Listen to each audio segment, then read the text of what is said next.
autorités politiques que nos droits existent. Et oui, on a des droits.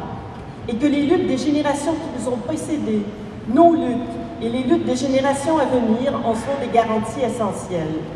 Ces droits sont aussi inscrits dans des chartes qu'il incombe à nos gouvernements de faire respecter et, a fortiori, de respecter eux-mêmes. Ce manifeste vise à rappeler que l'exercice effectif des droits reconnus par les chartes est encore le meilleur moyen de les défendre et de les étendre. Merci. Maintenant, Mathieu Tisdale.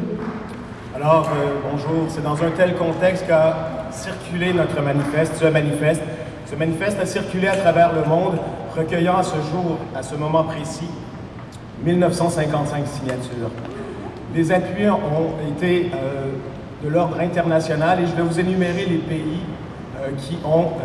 d'où on a obtenu des signatures.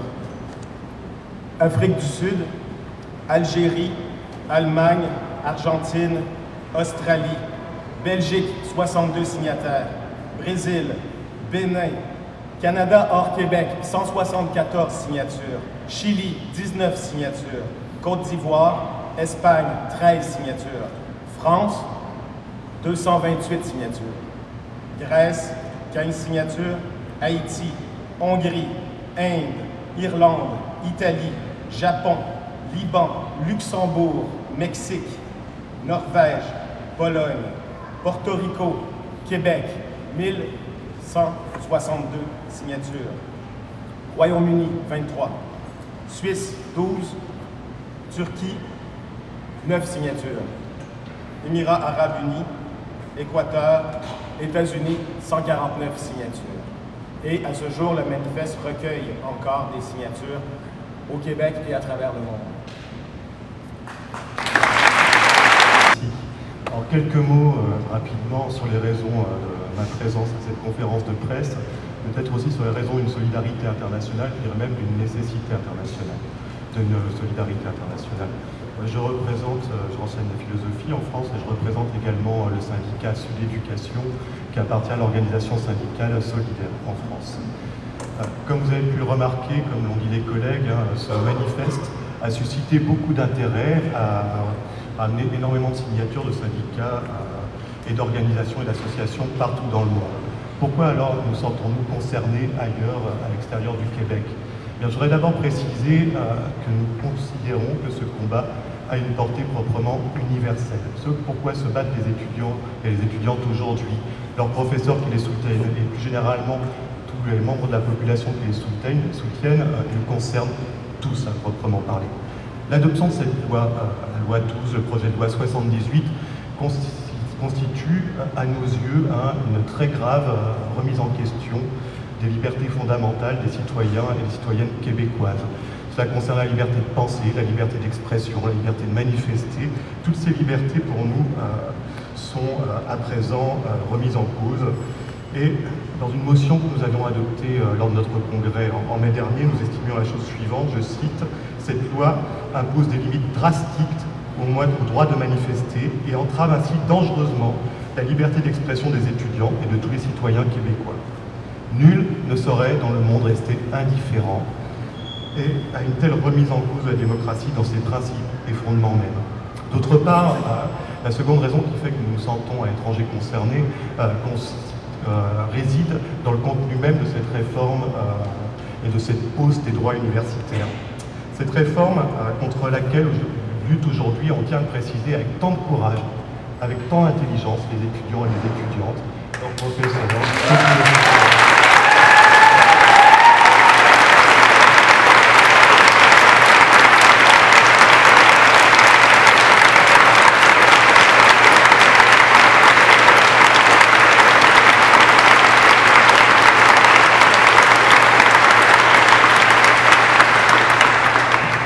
qui les soutiennent, celles et ceux qui ont signé le manifeste aussi.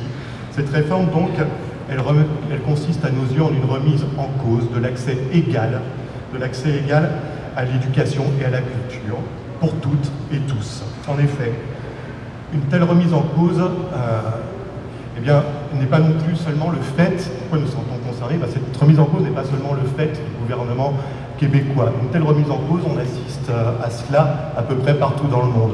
Je pense au combat récent des étudiants argentins et des étudiants chiliens.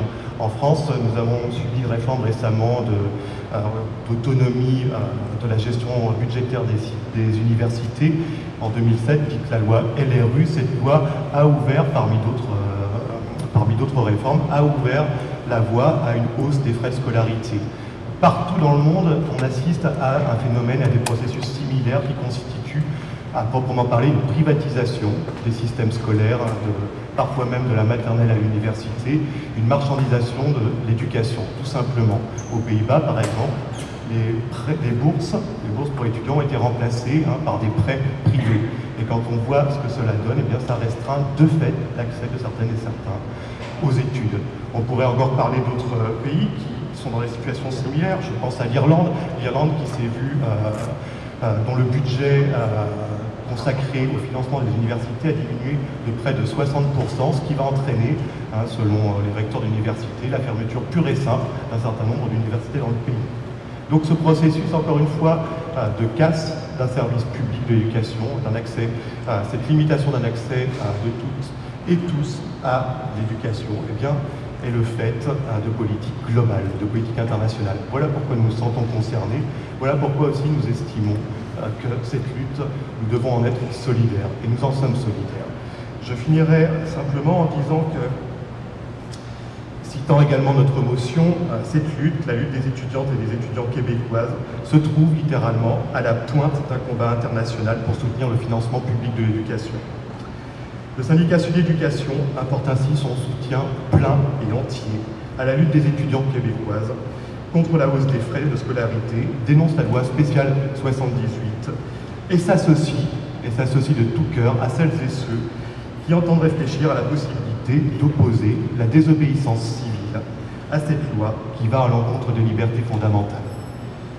Enfin, nous adressons un message au pouvoir. Nous resterons extrêmement vigilants à ce qui se passera et à la façon dont il traitera manifestants et manifestantes dans les semaines qui viennent, puisque nous savons que nous sommes à un moment crucial de la mobilisation. Et nous ne resterons pas indifférents et muets, nous ne resterons pas sans réagir aux applications possibles de cette loi liberticide qu'est la loi 12, ou le projet de loi 78. Enfin, nous voulons dire aux étudiantes et aux étudiants que ce combat qu'ils mènent, ils le mènent aussi pour nous. Donc de tout cœur, nous souhaitons que votre lutte soit victorieuse et comme on dit chez nous, ne lâchez rien. Merci.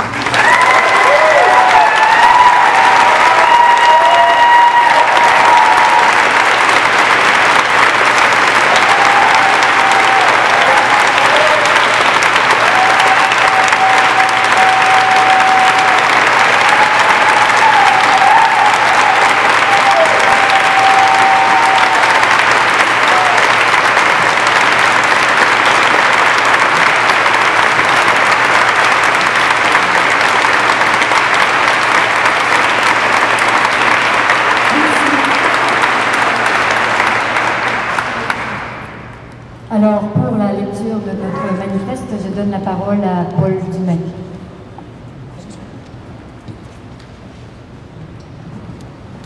Oui, bonjour, donc je vais faire la lecture du manifeste lui-même. Excusez-moi. Manifeste des professeurs pour la protection de la démocratie et du droit de protestation étudiant. Nous sommes professeurs au sein d'institutions d'enseignement supérieur. Notre travail est d'ouvrir avec nos étudiants des horizons critiques qui questionnent la réalité et qui offrent des prises sur le monde. Nous ne nous concevons pas comme de simples agents de reproduction de l'ordre social, et surtout pas comme des officiers de la répression avec laquelle le pouvoir d'État québécois a décidé d'attaquer, en la méprisant, la collectivité étudiante. L'inique loi 12, anciennement projet de loi 78, criminalise ce qui était encore hier des droits sociaux et des libertés civiles, voudrait que les professeurs québécois commencent à jouer ces rôles. Nous dénonçons cette loi par laquelle le gouvernement québécois tente de créer une véritable chaîne d'obéissance, destinée à faire système et à attaquer le droit d'association, le droit de manifester et plus largement, toute action concertée au sein des institutions collégiales et universitaires. Désormais, nul ne peut entrever le droit d'un étudiant de recevoir l'enseignement. nul ne peut contribuer directement ou indirectement à ralentir, altérer, retarder la reprise ou le maintien des cours. Les rassemblements susceptibles de perturber le déroulement des cours sont interdits dans un rayon de 50 mètres des établissements. Les associations étudiantes ainsi que les syndicats des professeurs ont l'obligation de veiller strictement au respect de ces dispositions sous peine d'amende exorbitante. Le ministère peut ordonner la suppression de toutes les ressources des associations étudiantes, y compris les cotisations. Enfin, les collèges et les universités doivent communiquer tout renseignement que le ministère requiert sous peine d'amende. Sous prétexte de protéger le droit d'accès aux cours, cette loi d'une incroyable férocité institue ainsi un mode de gouvernance fondé sur une répression administrative, judiciaire et policière à l'égard de tous ceux et celles qui organiseraient leurs forces pour contester ces principes et son application ou pour défendre toute position adoptée en Assemblée générale, notamment sur l'accessibilité à l'éducation supérieure. Nous tenons pour inacceptable que les professeurs québécois soient désormais contraints d'être un rouage de ce dispositif répressif digne d'un roman d'Orwell. D'une part, le gouvernement a les sommes de faire fi des décisions collectives prises démocratiquement dans les assemblées étudiantes, d'enseigner aux étudiants qui se présentent en classe et à qui ces cours sont censés être dus, et ce faisant, de pénaliser ceux et celles qui respecteraient leur vote de grève. C'est une atteinte directe à la liberté de conscience politique des professeurs. D'autre part, la liberté de l'enseignement est l'objet d'une ingérence non seulement de la part des directions d'établissement, mais aussi de quiconque dénoncerait les professeurs pour avoir aidé ou amené une autre personne à entrer en contradiction avec cette loi. Nous refusons un tel détournement de notre travail. Nous défendons et défendrons toujours une éducation qui ne tait aucun débat, une éducation capable de générer des convictions fortes et des pratiques concrètes. Nous refusons de contribuer à la fabrication d'un monde marqué par la guerre de tous contre tous, la logique marchande, la surveillance mutuelle, la délation, l'autocensure, la peur. Nous refusons que le respect du contrat conclu entre un établissement d'enseignement et un étudiant serve à légitimer la violence que l'État exerce à l'endroit des droits collectifs de nature politique, droit de s'associer, d'exprimer librement son opinion, de décider collectivement, de faire grève, de manifester. Nous réaffirmons que les décisions prises de façon démocratique par des associations dont la légitimité est reconnue par la loi sont elles-mêmes légitimes. Nous respectons le vote de grève des étudiants.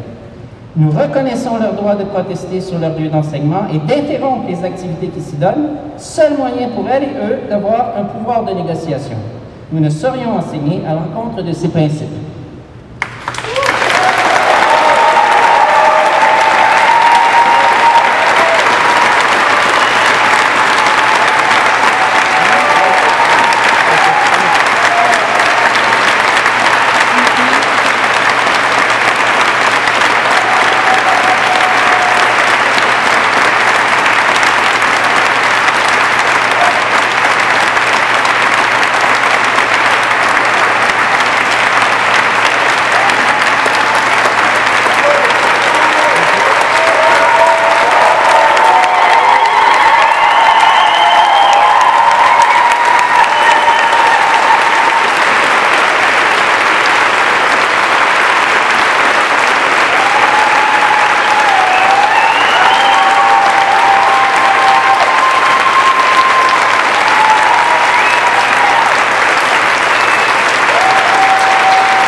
Alors, nous prendrons maintenant les questions.